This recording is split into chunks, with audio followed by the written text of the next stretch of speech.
Hi everyone, I'm Karen MacNeil, and this is WineSpeed.com's People to Know, insider interviews with the most fascinating and important people in the wine business. And today, you qualify Arnaud, right? Today we're with Arnaud Weyrich. He is the winemaker and vice president of production at Roederer Estate in the Anderson Valley of California. His history with the estate goes back to 1993, when he was originally hired as an intern. He holds a master's degree in viticulture and enology from the École Supérieure d'Enologie School in Montpellier, France. And before becoming the winemaker at Roederer Estate, he was the chief technical officer for Champagne Louis Roederer. Arnaud, welcome. Thank you, Karen. Thank you, everybody, for listening to us. And I'm honored to be a VIP person on your show, Karen. Of course you are. We've talked a little bit about this before, and you know that I'm a big fan of California sparkling wine. But tell me what you look for in a great sparkling. Oh, it's very simple. I mean, we're making a sparkling from California, but the base is like it's a méthode champenoise wine, meaning it looks like champagne, tastes like champagne, but it's made in California. So we use all the beautiful knowledge and ingredients that you would find in champagne, but under the California terroir and climate. So there's the choice of obviously the wine, or the way you grow it, the way you farm it, the way you do the winemaking, and then the style of the house. At Roederer is using some oak reserve wine, so that makes the little nice, interesting twist of the house style. Oak reserve wine in the base wines, of course. Exactly. So when it's maybe back to basics, but sparkling wine. Méthode champenoise is 2 fermentation. So you do a first fermentation in tanks. You grow your grapes, you make the juice, you ferment it first time, and then it's the blending part of the job of selecting those lots of Chardonnay or Pinot Noir to create your base wine blend. And then the style of the Roederer is to have selected the years prior, the prior vintages, some wine that you've aged in cask for many years. I see. So it's the reserve wines that you're adding, you're aging in oak. And probably used oak. Yes, it's the style also that you have not a very forward oak character, but actually be something more tactile. Yes. Something that is build the meat palate and an extension of the wine rather than an aromatic only component. Right. You're one of the few winemakers in California, sparkling winemakers who have real experience in Champagne as well as in California. And I know you were saying the sparkling wine that you make here at Roederer Estate is of course born in California soil.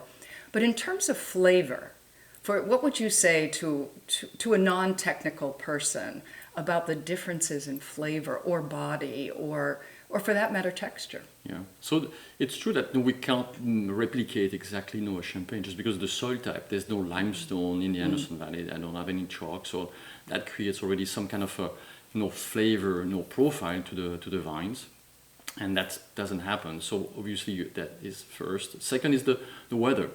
It's the California weather. There's sunshine. There is a certainty of sunshine and heat that really helps the fruit to ripen very beautifully and very nicely. So there's always a sense of slightly more richness to the wine compared to champagne. Champagne, when you talk about minerality of champagne, is a kind of a tightness that makes the wine to be very pristine and focused. And then the sparkling wine from California tends to have a little bit of a lushness. And actually that's the whole work of being a French-owned champagne house in California. To make a California sparkling wine is actually to harness not too much of that richness, to create it a little tighter so it doesn't go too much on the California side. There's a little bit of that word if it goes California, it gets a little too fruity. So getting some restraint is the whole game of making sparkling wine in California. Yeah, sun, it can be both a benefit but also in a sense a bit of an enemy. Arnaud, you started as an intern and then became the winemaker. That's an incredible rise. Was that always part of your plan? I don't think it was part of a plan. Who has a plan when you are in your 20s and say, this is what I was interested by wine. I went to the school of Montpellier to learn my craft, and then I was trying to actually discover the world. So it was myself and my backpack who made it, to the coast of California to discover the new wine world. And actually, because I had a viticulture background, I was tasked to go around in the vineyard and look if there was, phylloxera. Remember, it was the 90s. Napa Valley had, already suffered, the phylloxera crisis in the 80s, and we thought Anderson Valley was far enough and maybe immune to the phylloxera creeping into the vineyard. In fact, '93, that's what I did. I went and walked, and scouted, through the vineyard, found phylloxera, and my 6-month internship ended up a 2-year stint at the winery, because there was a major topic for Jean-Claude Rousseau at the time. So I, in a way, I made an impact on site as being very involved in where the phylloxera was, how to mitigate it. We worked with Michel Salgue, who was my predecessor, and Jean-Claude Rousseau, who was the CEO of Champagne-Rodaire. We worked together. I was trying to find a plan. We were a young winery back in 1993 because we were founded in '82. This was a major setback, so overcoming that setback was a key. So and then things happen, and here I am. People do not realize the impact that phylloxera had on especially the counties north of San Francisco. Arnaud, you were born, of course, in Alsace. You're Alsatian, and I think if you love sparkling wine, it's not a very big leap to also be in love with Riesling. So why didn't you become a winemaker in Alsace and make Riesling? That's a very good question. Actually, I did an internship, in Alsace. It was a short time. It's in fact in Alsace you have a lot of very small family-run wineries. So most of them they don't really need to hire somebody from the outside. And I was kind of maybe the outsider. I went to the school of Montpellier, so I left Alsace, right?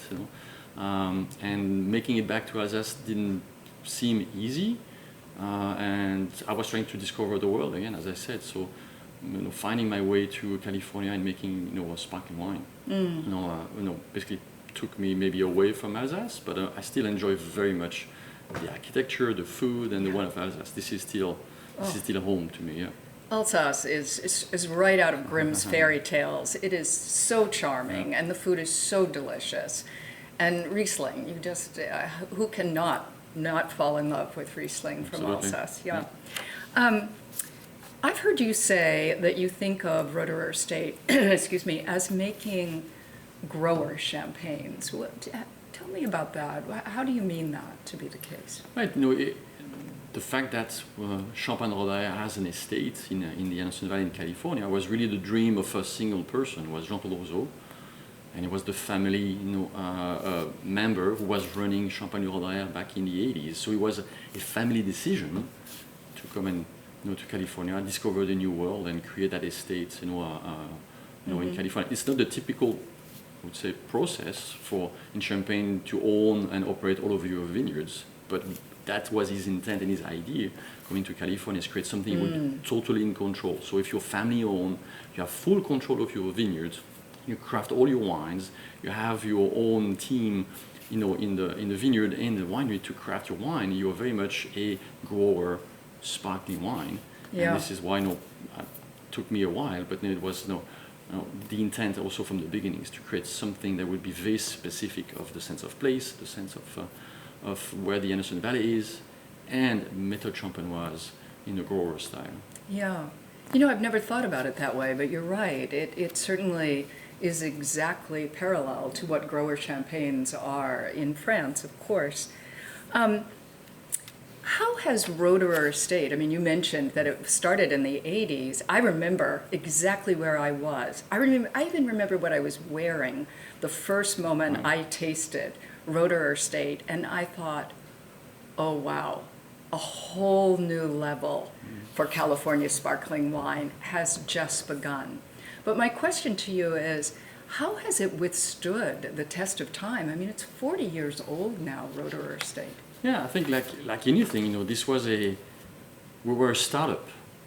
Back in the days, in the 80s, there was no internet, no cell phone, so you were, starting something so far away from your home turf of Champagne and being in California was kind of like, a commitment and then also a risk taking. That's why only a family can take such a risk. But it was, the oversight of Jean-Claude was, very strong from the beginning. He had these ideas of wanting to do, and he had a good team behind it. So to say that, at the end, this is really the dream of a person that come to fruition. And then as the years pass, you learn. I was maybe a little cocky when I started working for Broadway Estate, that I would be discovering things faster. In fact, it takes time. It's one vintage at a time. So you have that slow discovery process of knowing your terroir, knowing your places. And then obviously the fact that we had phylloxera, so we had to pull and replant some of the vineyard, actually delayed some of that learning curve of knowing better your soil and your exposure. The Anderson Valley is not one single place. There are a lot of microclimates. If you had the Anderson Valley, so it's like discovering it bit by bit.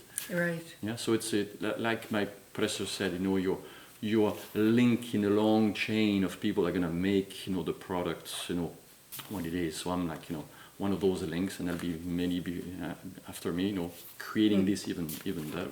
Yeah, and we should have said that earlier on, that the Anderson Valley is, I always say, it slants like a pants pocket in from the cold Pacific Ocean. It's in Mendocino County, at least 2 hours north of Napa Valley, where we're sitting right now. And I'm wondering if being kind of isolated there in the late 80s and 90s, in fact, I knew a lot of people at the time who thought Roeder Estate was in Napa Valley. I'm like, no, they're way north. Was that isolation helpfil in a way? If you ask Jean-Claude, and I've asked him the question a few times, like, did he think, that was a great choice? So he said if he had done it for the money, that was a bad choice, because it took, quite many years for the recognition, because you were out of the beaten path. But but to the questions like, is he proud of the wine? He says obviously, and he would not change his mind that it was the right spot to make it, just because of the quality of the wine you can get from the Anderson Valley. Yeah. So it was a tough decision. Again, it was the family making a decision outside of its home turf. Land was cheaper in the Anderson Valley compared to Napa, so when you made that big investment with some risk, it was less risky. But it was made on decision based on the terroir, the location, the fog pattern, the temperature average, and so forth. That made sense, to be over there, to make, sparkling wine or méthode champenoise way. Yeah. What character trait do you think you possess that has led to your own success? Resiliency is like, every year is different. I've done that quite a few years now, and it seems like every vintage you start with some of the past information that you can use for your future, and you can never duplicate a vintage. It's always different, and you use that bits of pieces of information that you've gathered before to try to relate to what you should do or could do in this upcoming vintage. So experience is very key in that business. It builds up a bit that resiliency and that, maybe also understand that actually you can make it because you've done through pretty difficult vintages, so you survived those. So I guess the next one is going to be easier. So there's that hope. I'm not sure it ever gets easier, but you certainly do get more resilient. That seems really right. And just last question: what would most people be surprised to learn about you? Oh wow, most surprised. I don't know. I'm somewhat private person, so I guess there's a lot of things about me out there. But I like to ride my motorcycles around in the vineyard. So because it's a way to discover the place. It's a way to also feel the temperature, feel the sense of the area. Yeah. Well, all right. I can imagine you all sort of on a motorcycle, leather jacket, and riding through the vineyards. It sounds perfect. Yeah, absolutely. It's California, right? Easy rider. And if you'd like to read the rest of our interview with Arnaud, it is on winespeed.com. Thanks for watching. Thank you.